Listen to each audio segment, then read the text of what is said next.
po ang proseso ng pag-convert ng inyong mga Gcash guys. Wala pang 5 minutes marireceive yun. This video is to give you an idea kung paano natin gagamitin ng inyong mga Gcash. Hi guys! Welcome back again to my YouTube channel. And for today's video guys, ay pag-uusapan natin is about how to cash out your Gcash offer into cash. So bago natin umpisahan, ako nga pala ay si Ate Rhea at ako ay isang trader at nagko-convert kami ng inyong mga credit offers tulad nito.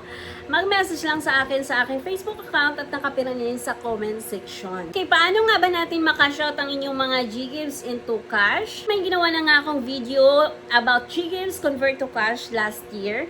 Makikita nyo nga ito sa inyong mga Gcash apps. Pindutin lang yung borrow, makikita nyo dyan ang tatlong loan offer. So, dito tayo sa Gcash. But then again, para sa hindi nakakalam kung ano ito yung Gcash, ang Gcash po guys ay hindi po siya cash loan. So, ginagamit natin siya pang bayad ng ating mga bills, groceries, or other store na tumatanggap ng mga Gcash. So, marami naman ang store ngayon na tumatanggap ng Gcash.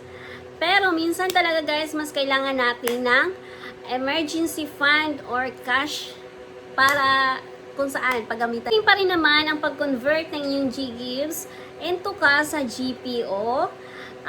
Pero ang GPO guys ay own account lang yung pwede niyang i-convert. Hindi siya pwede sa other account. Like kung sa'yo nakapangalan niyo yung GPO, sa'yo lang yung Gcash na pwedeng i-convert nito.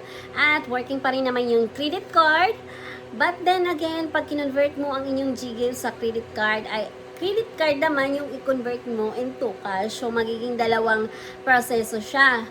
So, parehong hassle lahat yan guys. Kaya kung ayaw nyo nang maging hassle, ako po ay nag-guide. Mag-message lang po sa aking Facebook account. Again, at nakapin na rin sa comments. I-convert natin yan ang inyong mga Gcash into cash via QR process or via P-bills process. Ang QR ay isang QR lang, gaya lang ng yung nag-grocery ka, ganun lang yung gagawin. Ang P-bills naman ay may pababayaran kaming bills gamit ang inyong Gcash, then babayaran namin kayo into cash. So, ganun lang. Is lang po ang proseso ng pag-convert ng inyong mga Gcash guys. Wala pang 5 minutes, marireceive yun na agad yung inyong pera.